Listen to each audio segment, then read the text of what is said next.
Allahumma sholli ala sayyidina Muhammad wa ala ali sayyidina Muhammad. Bismillahirrahmanirrahim.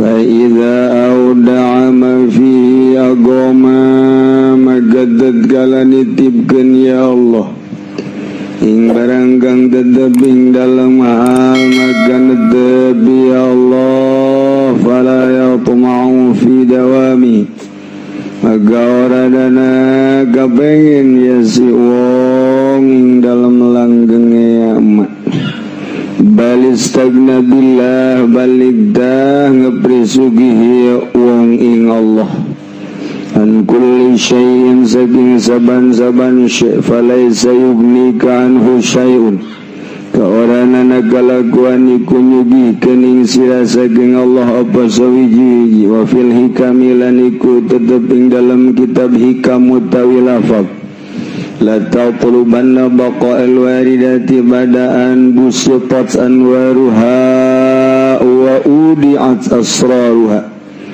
aja nyupri temenan sira ing tetep sakae cahaya kang tumaka ing dalam jero ati dalam sausana yantah den babarkeun apa pirang-pirang cahayane waridat lan den titipaken apa pirang-pirang rahasia waridat falaga fillahi maka ikut tetap gadu Allah ing dalam ikut tetap gadu sira ing dalam Allah guniun utawi kang sugihan kulli syai'in saking saban-saban suji-uji walaysa yugnika anhu syai'un lan warana kalakuan iku nyugihaken ka ing sira saking Allah apa suji-uji mantap kae geus masantren mah kakarak dibaca bae geus ngarti geus nyaho nya onya dina teu ngarti ge pura-pura ngarti bae onya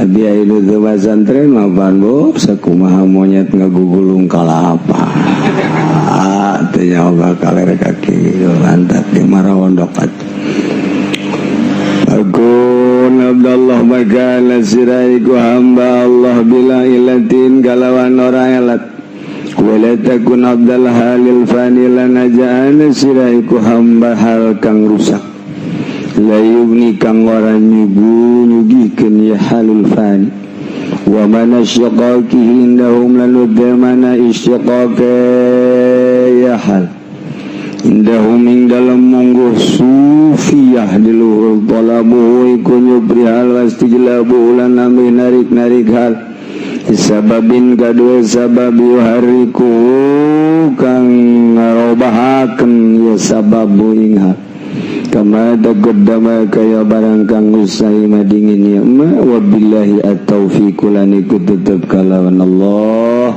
utai pitulung atau pangropea urang ngaji geus luhur jasa ieu geus jaradi wali geus datang ka hal pohara ditata hirup teh mimiti zahirna maka syariat wari ditata batin teh maka tariqah ilmu tasawuf datang kuari karena hakikat syariat torekat hakikat syariat jangan rapih zohir berangkat orang menuju hakikat melalui tariqah tasawuf ngarana sesuai jeung petunjuk guru di mana akur bae sakumaha wudu kudu boga guru besi salah ke kalengeun heula kakara kabeung kasuku heula kakara kana ceuli pan bakal disengseureikeun rapihan salat narapihan beres urang nararapih batin. Di mana-mana aya guru zahir, aya guru batin. Aya dokter zahir, aya dokter batin sarua bae. Geus atuh aya guru-guruna, aya dokter-dokterna. Balanja ge sarua bae aya paranti-parantina. Urang dek meuli gula ka toko gula. Dek meuli cabe ke pasar ka toko cabe, disebutna galen toko warung. Urang dek meuli ban teu bisa ka toko cabe, kudu ka toko ban bae. Jadi aya paranti-parantina. Geus teu saliru engkena. Beres zahirna diaji di pondok pesantren aya nu 15 tahun, aya nu 12 tahun. Bari ngabeberes batin kakarak mengenal hungkul kuari mah prak berangkat lantaran geus aya anu nungtun. Mulai kuari ngabeberes batin terus sakumaha tadi. Pepegatan jeung opat perkara, hiji pepegatan jeung makhluk, dua pepegatan jeung dunia, tilu pepegatan jeung nafsu, opat pepegatan jeung setan. Eta bae nu dimaksud ku ilmu thariqah teh deuk usul ka Allah, awaikna gangguanna opat. Geus moal aya jelema nu suluk boga jaringan-jaringan lantaran eta mah gangguan usul ka Allah. Ulah aya di jero hate salian Allah, ulah aya sasahan di jero hate teh, ulah ta'aluk, ulah bergantung ke atasan, bergantung ke bawahan, bergantung ke jelema, bergantung ke nu boga jabatan, ulah Allah bae. Mergaduana pepegatan jeung dunia ulah dijadikeun sandaran dunia. Sakumaha cek Sufyan Suri kula timimiti berangkat belajar ilmu mawa duit 500 dinar gede. Yang kebutuhan dahar kula nginum kula jeung jaga kebutuhan belajar meuli kitab meuli pena meuli mangsi sasesana dicekel ku kula. Sanggeus kula berangkat belajar terus meniti ilmu ma'rifat usul ilallah. Sapoe ku kula dibikeun kabeh kula mah embung bogana naon. Tuari teu bogana naon sehingga anjeunna nyaritakeun law kanatis sama'u hadidan lamun langit ieu jadi besi wal ardu sokhratan bumi jadi batu, langit jadi besi teu nurunkeun hujan, bumi jadi batu teu pernah ngajadikeun naon. Kemudian kaula tatagenan karena rizki kula di bumi, kula mah termasuk kufur cek malehan. Tetep moal robah kula mah hujan henteu, naon langit deuk ngahujanan nganteukeun, bumi deuk ngajadikeun jajadian atawa henteu, kula mah moal robah menta ka Gusti Allah. Sebab bagian kula mah moal ku batur. Bagian batur moal ku kula geus anggeus dibagi ku Gusti Allah, ana geus anggeus kula moal sabakatul hiber-hiber acan kudu neangan lantaran geus diatur ku Gusti Allah. Coba belajar orang kos kitu icing bae di imah sapoe dua poe pemajikan ngomong mulai pemajikan geus waduh saminggu manggeus pepeda we pemajikan deuk balik tas geus diasup-asupkeun baju ka tas. Geus 2 minggu manggeus teu bebeja deui ka urang geus di imah bapa urang. Tanya kunaon deui lah, geus salaki dul. Tadaek di tadaek usaha, tadaek digawe ngedul, teu hayang aing boga pemajikan boga salaki kos kitu. Geus urang mah kos kitu tanu mentak boga pamajikanana kudu akur jeung urang. Ulah datang kata akur, kudu akur bae ka moal kawan moalah heula hade lah geus teu kudu kawan kata bual ngojek bae moalah geus saya aya heula ka geus saya aya bae lah geus hese-hese nah kalau moal ka pasar ke moalah sararang geus teu kudu ka ngojek teu kudu ka pasar teu kudu geus saya aya bae bang urang kuru geus masalah geus sia maju ngomong kitu atuh ini hayu bae urang ari ibadah bae ini ka pangerata diraheun da mun pamajikan kitu teh nginaheun jasa ya Allah ya Rabb ka bea sih urang paruasa bae heulah urang puasa yuk puasa bae akur lah puasa bae magrib lah naon ka ieu muka urang naon cai-cai geus cai bae di uyahan ya beres geuna boga pamajikan disebut ngomong doang neangan sih aku situ coba datang ke Madrid manggil moal coba ada rese insyaallah dari ibadah ke Allah teh kadang-kadang pemajikan jadi gangguan kadang-kadang anak jadi gangguan turang mendek geh kudu pepeta urang ti kuari siapkeun boga pemajikan dana cenah punu di imah mah geus marah bae ya lamun marah bae tinggal kumaha ka urang tah asana cenah kula moal bisa ibadah moal geus kitu mah dah dina teu boga pemajikan geus sia mah moal bisa ieu ibadah geus kitu banding boga pemajikan atuh ese ieu mah urusan geus kieu mah lantaran ieu mah taktik pribadi jageninganan batur ge baroga pamajikan ja bisa atuh kapan ai Tuan Syabdul Qadir anakna 90 atuh berarti pan boga pamajikan loba eta nya na loba teu kahalangan biasa bae jadi wali ai urang boga hiji ge ku hesen degung-degungkeun bae hulu urang ya loba pamajikan opat mau hiji ganti mote ganti deui mote jadi teu pernah teu opat kana pamajikanana jadi wali kutub deh urang boga hiji ge puyeng berarti saat anu salah tah turunna mah kieu urang neka dia boga pamajikan puyeng pican neangan deui aing satungtung can kapanggih ayuh bae heulana tolak deui kawin deui tolak deui lain ibadah mikiran kos kitu bae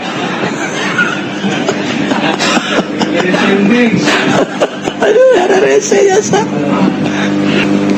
iya mah geus dibalikeun bae ka Gusti Allah jabatur ge baroga pamajikan geuning jadi wali jadi kutub malah mah jahat teh atuh nu ngobrol jeung pamajikan mah sungut hate mah jeung Allah bisa aduh Allah alam ya ngomong doang kitu we pokona welanan kebal-kebal mah bisa sebab dipraktekkeunana ulah waka pamajikan kadahar ulah waka puasa dahar puasa ge teugeut ka Allah mah jang naon dahar dahar jadi pas rahasia masing-masing begitu dahar tah urang di hareupeun meja teu kadeuleupan ku batur dunya hongan Allah Gusti awak abdi dana belan Gusti dibere kuat teh ku Gusti di mana dahar nurek di dahar ku abdi ieu teh dadamalan Gusti ku Gusti dihalalkeun dititah ku Gusti kulu wasrabu wala tusrifu abdi rek dahar sesuai jeung paretah Gusti sababna secara adat jangwatan awak jang ibadah ka Gusti teu nu nyaho digigir urang dahar bareng di hareupeun urang dahar bareng tapi hate urang dikajaokeun ku Gusti beda siapa daharna malah gembulan ti batur gembul daharna batur teu nambahnya nambah we biasa lantarannya na pikiranna ka Allah bae po 3 piring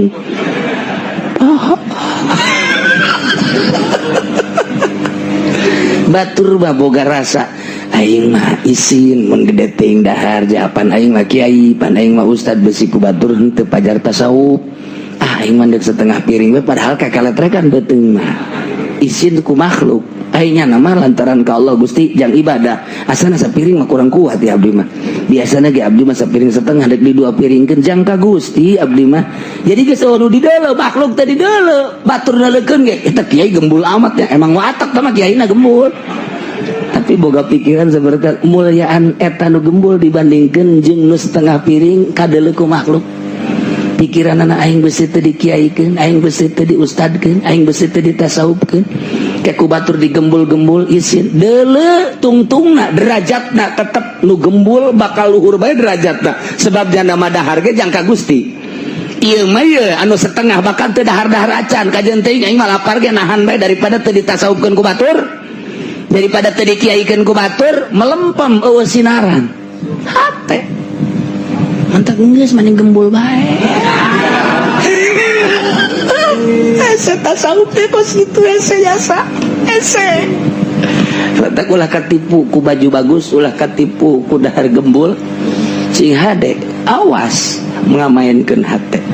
Mantapnya nama di tempat ya, meja makan sok kieu we kos ngalamun ngadahar naon ya itu teungeun aya teungeun lain wae atuh kos kitu mah hawa nafsu ngaranna hate. Kuari urang geus bisa ketika dahar, ketika mandi, ketika wudu terus geus bisa ke Allah. Engke ke pamajikan ge kitu bae. Gusti pamajikan teh pamajikan abdi lamun teu diwajiban ku abdi geus ngakalnya nu jelas abdi ge hayang we deui.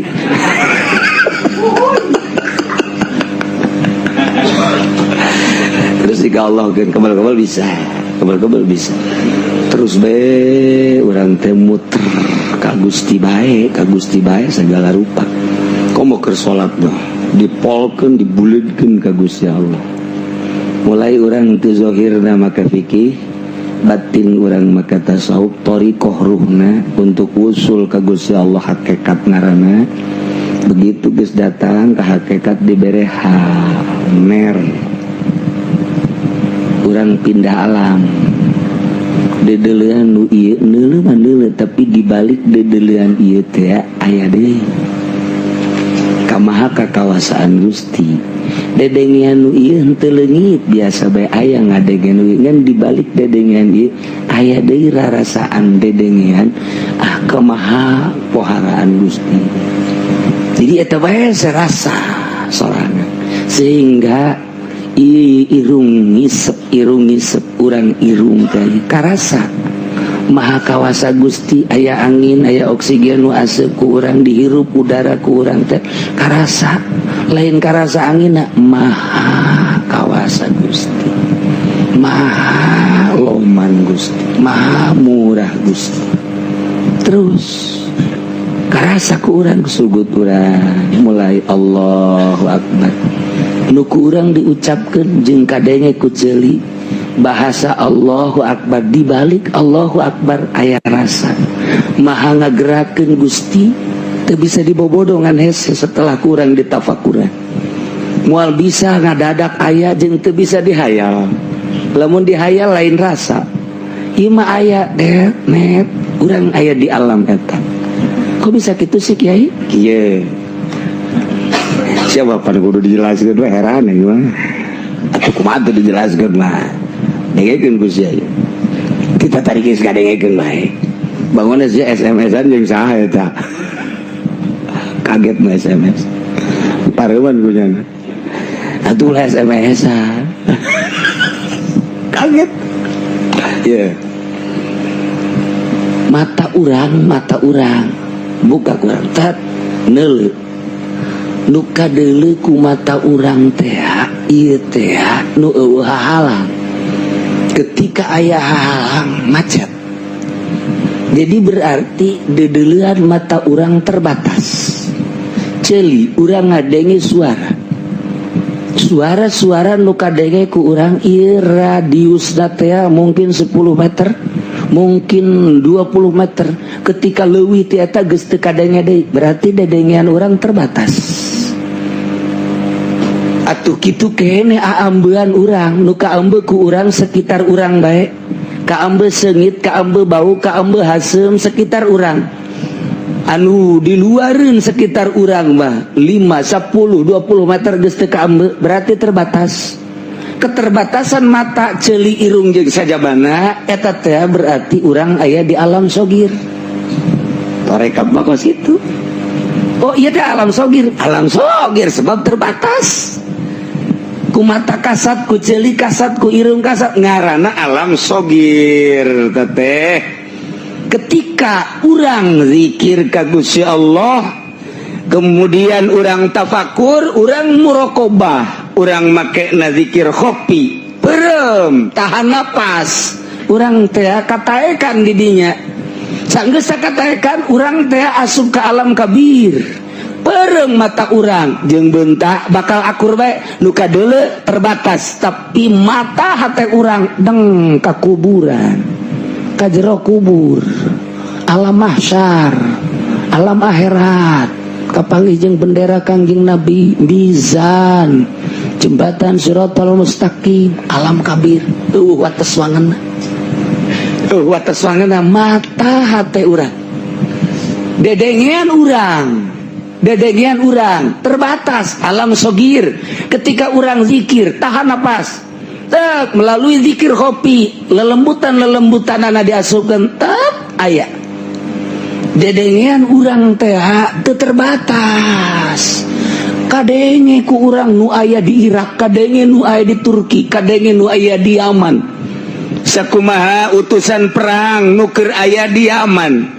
Cek Sayyidina Umar, Al-Jabal, cak bala tentara, eta baja suara Umar bin Khattab, Amirul Mukminin.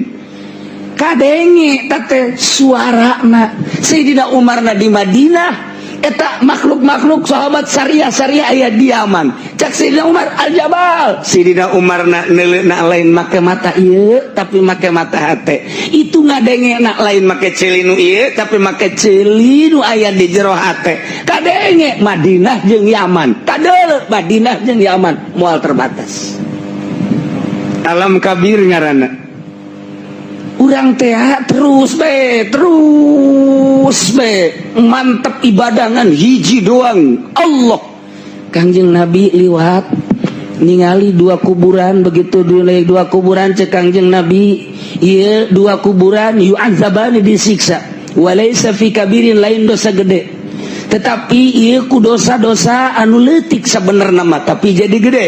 Hiji jelema anu kiih henteu sambarangan kiih teu ngisang ulat alet kana bajuna.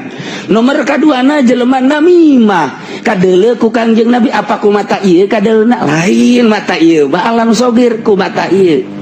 Kok bisa kadeuleu geus aya di alam nu eta bakal akur jeung Kangjeng Nabi. Akur jeung Kangjeng Nabi alam eta tak. Komo urang mun nyaritakeun mankobah manakib Tuan Syekh Abdul Qadir, keur nyaritakeun aya di alam nu kabir. Geus cenah lulumpatan di alam kabir, wates wangeuna lulumpatan teh bahasana bae, jelemana cicing bae. Kok bisa kos kitu sih? Cari kaharti kene, aing teh kaharti. Kieu. Naik setik. Kok bisa kos kitu kiai? Kieu. Kapan orang geus pepegatan jeung makhluk, maksudna ka Allah. Pepegatan jeung dunia, maksud ka Allah. Pepegatan jeung nafsu, maksud ka Allah. Pepegatan jeung setan, maksud ka Allah. Kuari opat perkara geus pegat nu aya Gusti Allah. Sarua jeung urang teh manunggal jeung Gusti Allah. Eta bahasa sompral, teu meunang teh ngabahasakeun kitu lamun lain keur ngaji. Sebab naon? Allah mah khaliq, urang mah makhluk manya, urang makhluk manunggal jeung khaliq. Ngan eueuh deui bahasa iwal ti kitu. Hese ngabahasakeunana urang jeung Allah ngahiji teu bisa aja urang mah makhluk, Allah mah khaliq. Ngan gambaranana heula gambaran. Nu mantek ente ulah wakajaritakeun heulana. Kos kitu teh hese tah mah. Nu kebahasana mata urang, mata Allah, dege urang, dege Allah. Atuh da kumaha pan urang makhluk. Oh kieu lantaran tadi geus dipegatkeun tet urang kataekan nu naekeunna Gusti Allah. Nu aya Allah seakan-akan ieu diri urang teh dipinuhan ku Gusti Allah, atupan Allah maha sagala-galana. Atuh kadege bae jeung kadeuleu bae aya Allahan di diri urang, sakumaha sedakok. Naon eta nu aya di kantong? Ma fi jubati illallah. Eueuhna naon di jubah kula mah angin Allah. Eta kan bahasa teh bahasa ahli marifat nu geus usul ka Gusti Allah. Eta hese geus kos kitu mah tafsiraneun takwilaneun teu meunang ku urang dibahasakeun ku bahasa urang. Sakumaha bahasa hikam, idfan wujudaka fi abil khamul. Pendem awak maneh di taneuh anu sepi, urang kita ngubur maneh belon teh. Atuh lain kitu bahasana takwilanan eta mah bahasa nu geus usul ka Gusti Allah. Sarua jeung mun mana hayang usul ka Gusti Allah, pendem diri maneh. Pendem diri urang teh ulah cacampuran jeung jelema, ieu mah ganti HP malu. Ulah cacampuran jeung dunia, ieu mah proposal malu. Atuh pegakeun hayang usul ka Gusti Allah mah idfad wujudaka. Ulah abring-abringan di organisasi, ulah abring-abringan di partai, ulah abring-abringan jadi tim sukses. Sorangan bae heula sukseskeun, ulah nyukseskeun batur. Sorangan sukseskeun bejakeun teh ka kiai ka Gusti Allah, ulah nyukseskeun batur. Kena nyukseskeun sorangan mah duitan. Oh duit maksudna, duit berarti zikirna duit. Ngadoana duit berarti lelengkahanana duit berarti. Oh, atuh makin jauh ketika memeh jadi kiai mah deket jeung Allah, barang jadi kiai jadi jauh jeung Allah. Lantaran beki darareukeut, hahalang. Atuh kumaha tiba heula ge cenah kiai mah dipenta doana. Penta doana mah ngadoa tapi ulah aya maksud lain. Ngadoa mah ka Gusti Allah pangmentakeun mudah-mudahan we si eta teh dihasilkeun maksudna Gusti. Janya datang ka dieu ku Gusti abdina atuh dijadikeun ku Gusti bisa kadoana ku Gusti nyangakeun sadaya-daya mudah-mudahan hasil maksud ulah aya maksud hayang dibere ulah aya maksudna naon deuk nyukseskeun bae masalah asal ulah aya kadua ti nyukseskeun demi bangsa jeung negara aing deuk nyukseskeun sia aing mah teu hayang dibere ku sia komoleutik mah kira-kira tah anu tim sukses mun teu dibere duit teu dibere motor daekeun teu nya nyukseskeun. Tuh kan, sia keneh kan ngajawab. Aing mah nanya doang. Tolol. Nu tolol teh sia tah aing eta. Tolol kabehan lah nya. Tuh kan. Eta kos kitu. Diri urang geus pegat-pegat aya Allahan. Atuh lamun Allah geus nyancik. Urang teh pan ngobrol jeung Allah disebut ilham, munajat ka Gusti Allah, salat mah buktina. Urang teh kan ngobrol jeung Gusti Allah seakan-akan ngobrol jeung Gusti Allah. Cek Gusti Allah geus di hate sia teh nanaonan ngan aing doang sing hade sia jaga aing ku sia. Eta kan bahasa Gusti sebenarnya menang Allah ngan eta teh jangka urang ka makhluk. Sing hade ketika aya deuleueun awewe susuna gede. Cek Gusti Allah ulah dideuleuh haram. Haram ulah deuleuh haram. Minimal sabelah lah perem.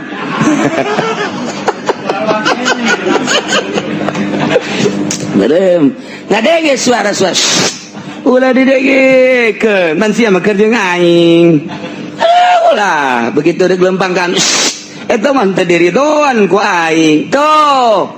Kan dijaga la yazalu abdi tereren hamba kaula yataqarrabu ilayya bin nawafil hatta uhibbu sehingga kaula mika cinta wa idza kuntu ahbabtuhu di mana kaula geus mencintai hamba kaula kuntu sam'ahu wa basarahu aing lah nu jadi ceulina dijaga maksud aku Gusti Allah ketika aya nengnong cak Gusti ulah dijaga ku Allah. Ketika aya deulun pan aing mata sia aing teh ngajaga ceuli sia ulah dideuleuh ulah didenge ulah ka ditu saya akan ngobrolkan urang jeung Gusti Allah dijagaan urang ku Gusti Allah ketika aya naon berangkat ketika geus sama jadi langsung bae ilham ti Gusti Allah ieu gelbu jeung Gusti Allah timbul hal bakal berbeda lantarannya nama engke peting tesare dina sarena ngan zahirna hungkul loba nu katipu timbullah hal ketika berangkat lain deui ketika naon lain teu kaharti ku urang kamari ieu Bu Habib Lutfi nelepon cenah urang zarah ka ditu ka mana ka Syekh Maghribi siap berangkat hari Rabu berangkat saya 100 leuwih mobil geus saradiap malah geus saya nu di jalan tol malah geus saya nu datang ka ditu nungguan di ditu tiba-tiba cak Habib Lutfi enggak jadi hari ini besok aja habis zuhur emang kenapa Habib ya itu Habib saya maghribinya enggak ada dia lagi keluar negeri ceknya nana itu pak dia bisa yawan kan luar negeri segala kemana kok bisa kos gitu. Wallahu alam memang kos kitu Habib Lutfi mah sarua jeung Gus Dur teh kapan ketika dek Zara di Yogyakarta pas perjalanan balik cek Gus Dur balik lagi cek anu nuturkeun ini bagaimana Gus udah pulang aja Emang kenapa? Enggak ada. Bisa nyahuan ayah jeung eueuna. Engke urang ge nurutan di kos kitu. Jarah ke Banten, balik, kurang enggak ada Syekh Maulana Hasanuddinnya. Malah Hasanuddin enggak ada lagi ke Amerika. Udah cari Hasanuddin yang ada aja, syukur. Tak bisa dibobodo, tak bisa dibohongan. Nyana-nyana urang-urang. Ngan nyana mah atuh geus kos kitu. Kumaha emang? Iya nyana mah teu jadi beban. Naon sebab keur ka Allah. Lamun keur ka Allah mah siap digorengkeun. Aing mah digorengkeun ge los jahat aing mah keur ka Allah. Urang mah kulantaran teu siap digogoreng ku makhluk, lantaran aya hayang di alam ku makhluk. Urang mah penuh pertimbangan, ahli Allah teu pernah kos kitu. Ih, gorengkeun ku sakabeh dunia, aing mah tetep bae aing ka Allah. Puji ku sia aing mah tetep bae ka Allah, terobah dipuji jeung digorengkeun persis kos gunung bae. Gunung teh kumaha? Matak al wali kal jabal. Wali ba kos gunung. Kumaha gunung? Ditumpakan ku parawan sugan seuri janten. Ditaekan ku nini sugan jejebris henteu, ditaekan ku nu susah sugan nyana jejebris henteu, ditaekan ku nu sugih sugan ihak-ihakan seserian henteu. Tah wali mah kos kitu, datangan nu susah kitu bae, nu sugih kitu bae, didatangan ku nini kitu bae. Ketika didatangan ku parawan atuh nini kitu ku kumaha tuh ku parawan. Ayalah setik bae mah. Atuh sia masuk kitu bae sih boloon. Tuh jadi geus bae. Kal jabal kos gunung mah kitu-kitu bae. Habib Lutfi baku lantaran digorengkeun teu sieun dipuji teu sieun nya mah. Iya tuh Allah sia ngagoreng-goreng aing sadaek teh sia cenah mah seuri bae. Gus Dur digorengkeun wow ku santerona digoreng. Apa pernah ngabalas ka gorengan? Teu pernah Gus Dur. Nu di dalam hiji Allah gorengkeun ku sa-Indonesia, ulah sa-Indonesia sadunya ngagorengkeun. Ih atuh sabodo sia-sia aing baca kerja ka Allah. Aing mah teu penting ka sia jeung teu boga perluan ka sia nu perlu ka aing nah teu perlu ka sia atuh kumaha aing bae cek nyana. Nyana mah nyana bae geus. Teu pernah benta ka jelema, teu pernah hayang ka makhluk. Hiji Allah geus teger jasa. Gorengkeun urang benci ka nyana, malah urang anu tidak agor bakalna. Ya teh mah keur ka Allah, aya Allahan di dirina, ulah sembarangan. Awas. Urang benci ka wali Allah. Urangnya hina ka wali Allah. Awas, pantek ku sia Allah. Awas ya. Aing anu ngahancurkeun sia bakalna. Masyaallah. Eta lah kahesan wali. Wali mah kos kitu, batal-batal wae. Tuh. Nanti aja katanya minggu depan. Nyaho bener nyaho henteu. Cenah ngabohong lain ngabohong geus kos kitu bae nya pikiranna keur. Sanajan keur cicing bae ge kieu bawa pikiranna keur kumaha? Keur jeung Allah. Nu mantak geus kos kitu bae hal ngaranna iker nyaritakeun hal di mana geus aya hal geus aya kagus hiji nikmat salat teh ngeunaheun nikmat teu bisa eta teh ku urang dituturkeun nu kos kitu mah keur aya dina hal nu wajar-wajar tuturkeun nu teu wajar ulah geus kadinya mah bakalna kadeulna Allah bae. Nah kuari nyekel gitar begadang. Tapi geus ka Allah pikiranna. Nyekel organ ka Allah pikiranna. Nyekel alat musik geus ka Allah. Ulah dituturkeun kos kitu nama dirina bae. Haram ulah jaritakeun haram. Ulah heulanan. Cek syariat mah haram-haram bae, urang matpakeun menurut syariat haram-haram bae. Nyanana ge moal nanaon ieu? Ya aing mah teu ngajak ieu ka sia mah aing. Nyuling aing ngorgan aing ngagitar aing siang mah ulah milu ka aing mah keur jeung Allah. Da diharamkeun sote alatul lahwi lantaran liudillah an sabilillah nyasarkeun kana jalan Allah sebab pada umumnya 99,9% eueuh jelema ngagitar bari zikir. Eueuh jelema organ nyekel organ bari zikir. Ketika orang bisa ngagitar zikir ka Gusti Allah. Cara rumi lamun diurang aya deui kitu Yusuf jeung loba-loba deui lah loba-loba deui wali-wali Allah henteu ngajak ka batur dirina doang sorangan ka Gusti Allah ngan kadeuleu ku batur nurutan iya tuh lah nurutan aing cacan aing bae geus saya jada baca geus aya di alam nu kabir urang aya anak di alam sogir ketika urang deuleu nu kos kitu alam sogir urang gerak haram tamah alam pikih mah alam sogir. Dedelean dedengian diatur ku pikih alam sogir ngaranna. Ketika urang geus asup ka alam kabir eueuh nu teu meunang satungtung ka Allah. Ngan urang ulah ceramah model kieu ieu mah keur ngaji. Ieu mah keur ngaji, sia-sia ada ceramah model kos ditampilin saku aing. Lain ya wah keur carita alam nu itu. Nyaritakeun kejadian alam nu itu geus beda bakalna. Lain deui engke. Sebab bagusan keneh tafakur dibatan jeung salat. Teu kudu salat. Geus asup ka alam eta mah sebabnya nama hakikatna napas teh geus salat. Hakikatna nya napas teh salat kana mah geus ka Allah bae. Deuleuh Habib Alwi. Habib Alwi satarajan. Disungsarikeun ku meja dan ngalirik. Deureuh sabentuk gubal gabel gede mah gede deh. Atuh biasa bae nya mah. Atuh Habib mana aya nu leutik jagal BKB mana tuh. Tah, eta kejadian biasa bae atuh. Pikiranna keur di mana? Disangka edan, ya henteu kadang-kadang nanya ka urang ngobrol. Disangka teh edan, ya kos edan. Ih, atuh sia ulah neuleuh aing sia mah sia bae aing mah aing bae keur jeung Allah. Atuh kunaon sia neuleukeun aing, sanu nita sia neuleukeun aing cak Habib Alwi, ngarugi-rugi. Atuh sia bae urusan aing mah aing sia mah sia. Cenah teh akur jeung pikir sia bae miki ulah sok ngurusan aing. Ya aing mah keur jeung Allah, dek dikukumakeun mah aing mah jeung Allah bae. Atuh kos edan kumaha aing bae.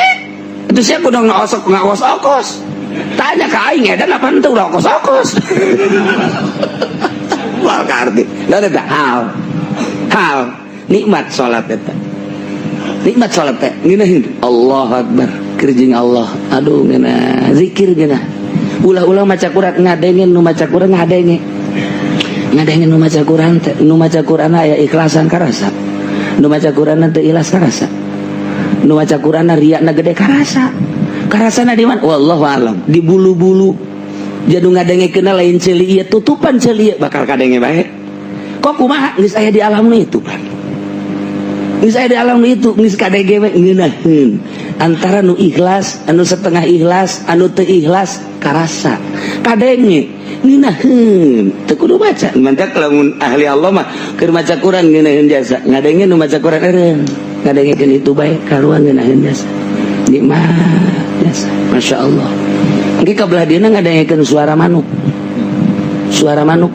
Untuk kudu maca Quran, manuk teh keur maca Quran, kadenge kunjana zikir. Puru kudu tut tut tut tut tut tut. Eta teh Allah Allah Allah Allah Allah. Allah Allah Allah Allah. Si ada sia kayaknya pertikeun buru kutut sia kitu deui. Tampiling saku aing. Ieu badadengan di alam itu nu mantap bisaeun. Ba'dul Arifin nyaritakeun sora bangkong teh kitu zikirna, sora jangkrik teh zikiran anu, hayam teh zikiran anu. Pan aya dina kitabna Ba'dul Arifin ngajelaskeun nu kadenge kunyana hewan-hewan teh kadenge oh itu teh kitu diakurkeun jeung babaturannya na. Kadengena ku sia bangkong mah anu, kadenge suara itu kumaha anu akur jeung aing. Wali jeung wali ngobrol lain ngobrol cara kieu dari hati ke hati. Masya Allah dari mata turun ke hati. Timbullah cinta. Gusti Allah aku gaji kawana tolol. Alam sogir lewat alam kabir timbul hal nikmat anu aya. Hal teh naon utusan Gusti Allah. Maksudna naon? Ieu teh sebagai tanda bahwa nyana diangkat di alam eta. Dibere ku Allah rarasaan. Rasul hal teh Rasul teh utusan Gusti Allah tah dibere sia. Karomah teh sebagai tanda bahwa nyana ikhlas. Maunah saya sebagai tanda nyana ikhlas. Dibere ku Gusti Allah karomah. Nyana nama embung teu mikir-mikir karomah. Nu mantap bebeja ka Gusti lain ieu nu dimaksud ku abdi mah. Gusti heuh kajeun. Sia teu maksud karomah ngan aing mere ka sia karomah supaya sia tambah mantap jeung tambah yakin.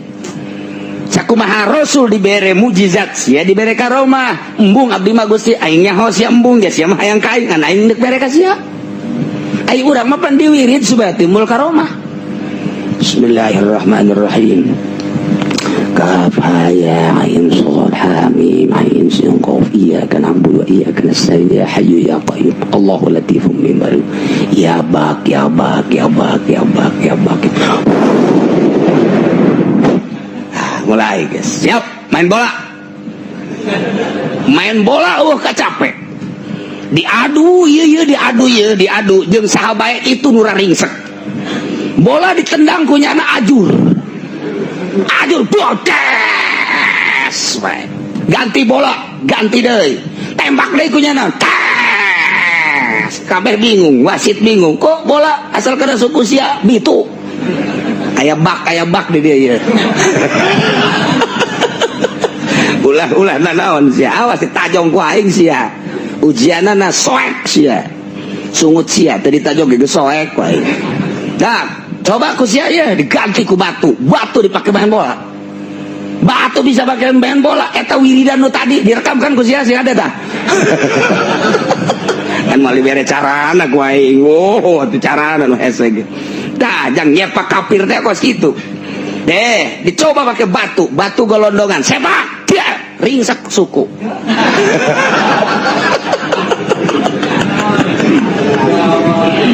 Oh, kan karomah kan, lain karomah sama hikmah sama kos gitu mah. Bisa diturunkan sama ke batur ya wirid gusia asal siapa nek kudang ka aing. Kudang naon sapi dia geus tah ojol tah ilmu aing jeung sapi tuh eta mah ilmu hikmah tah kos gitu mah ilmu jurig dah mah pancen Al-Qur'an ge bisa jadi teluh aya we teh daekeun dibere ini ro ayatu ahada asra syamsa wal qamara sajidin itil datang.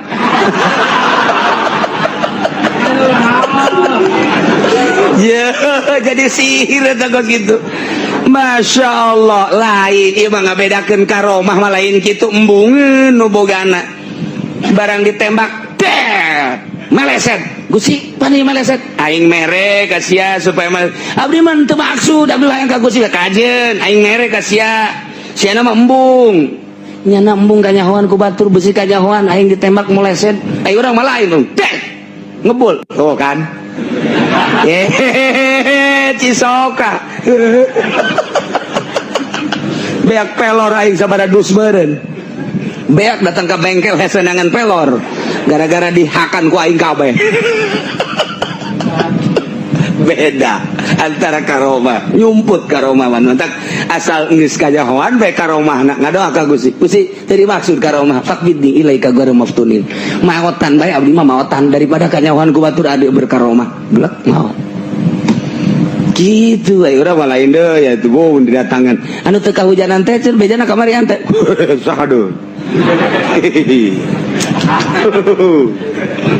atau bibi anu teh atuh pan biar bentrok jeung pasarakina aju pan pulang aju minta cai ka ente minta doana aju nyana nirik bae tuh ulah dikakarak eta can sakumaha eta mah di Indonesia kan nu ka luar negeri kudu datang deui ka dieu tang ngomong luhur biasa naik kapal tuh pokoknya mah dikemat ka dieu geus aya jin khusus nu mawa ka dieu atuh nginjem jin bae jeung ka Mekah si adoi.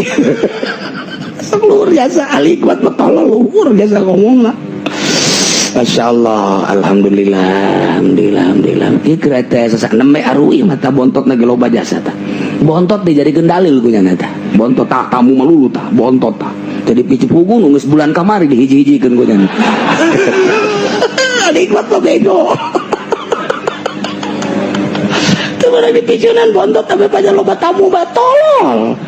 Ahli Allah mah justru embung kata tamuan ribet kehalangan zikir ka Gusti Allah kehalangan maca Quran ka Gusti kahalangan tafakur mun bisa mah ulah kata tamuan ngan Allah mere bae nyana usul ka Gusti Allah Gusti ulah dibere tamu abdi Aisyah ngadoakeun hamba aing geus embung cak Gusti Allah geus embung pan sia mah ku aing dipilih jadi hamba aing kakasih aing sia dibere tugas pangdoa-doakeun sia geus embung ngadoakeun awas ya diancam ulah tuh Gusti atuh kos kitu mah tugas sia mah ngadoakeun doang lantaran sia geus jadi kakasih aing geus ku aing dikirimanna macam-macam di subuh keneh geus aya berang geus aya endek waktu hees datang aya peuting ka karakela pe digedor-gedor Assalamualaikum aya saya endek kalahirkeun anak ada kuade coba ya ye Assalamualaikum saya buka ya kiai lawang saha heula saha awewe jasa mah abdi awewe ye buka lawang ya heula siapa si kunti anak lain saha abdi diusir ku salaki wah kos kitu onam teu naon ditolak tanjan aduh macam-macam embung ge dikiriman bae ku Gusti Allah Nayyihal wa iza auda di mana Allah geus ditipkeun mafihi hal aqoma Allah netepkeun sebagai rasul tanda bahwanya na geus diangkat ku Gusti Allah ulah kabitakuha ulah kabita fala yatmau fi dawami ulah kabita langgeng lantaran bal istagna billah cukup baik ka Gusti Allah min kulli syai'in segala rupa palaisa yugnikan husaun Allah nunjugikeun ka anjeun perkara eta mah kos kitu mah utusan Allah urang dikiriman surat teh ku atasan urang Waalaikumsalam saya abdi di mana utusan tadi itu ti atasan bapak oh aya naon aya surat geus ulah ka mana di dieu tak utusan teh ulah di naon kitu garana ulah diantep ke didinya bae dek balik bae ulah kieu ya geus ulah ka mana di dieu bae nya sok poe 2 poe 3 poe sabulan tolol tuh urang kita ge utusan Allah hal teh antep ke dek indit bae kaji ya urang nama keur jeung Allah deka Allah geus datang ka Allah eta mah aya utusan ti Gusti Allah ulah haju disekep urang terus bae ulah antepkeun kana indit kok bisa kos gitu nah urang mah kabita dek kadatangan Tuan Syekh Abdul Qadir dek kadatangan kitu Kang Nabi Khadir bae urang mah bunga mah bunga bae tapi tetep bae ulah aya leuwih bunga di batan Allah sebab naon atuh malu kene makana aya anu embungeun kadatangan Kang Nabi Khadir embungeun aya anu bebeja utusanana isu Kang Nabi Khadir dekade ulah cek wali Allah Kang Nabi Khadir kan teu kudu tilu kalinya na Kang Nabi Khadir bade silaturahim teu kudu kagetnya na batur mah di mana dekadatangan Kang Nabi Khadir teh bunga eta embung teh geus beres bebeja deui ka Kang Nabi Khadir padahal mah teu kudu kitu ngan eta mah keur carita bae kos kitu Kang Nabi Khadir teh ngutus heula isuk dekat ditu padahal teu kudu kitu wali mah ieu mah keur nganyatakeun hiji wali Allah embung kadatangan Kang Nabi Khadir ditanya deui mama dikadatangan Kang Nabi Khadir embung kudana makhluk mama mah keur jeung Allah oh gitu atuh Nabi Khadir makhluk keneh naonan mending keur jeung Allah nikmat hal keur wejena luhur jasa geus teu kabita ku makhluk tak ieu ge hal teh anu datang ka urang sebagai kiriman utusan atuh dek indit bae ulah rindu ku eta teh kudu ka Allah bae urang nah nu mantak cek dina hikam wa fil hikami la tatlubanna wallahu a'lam.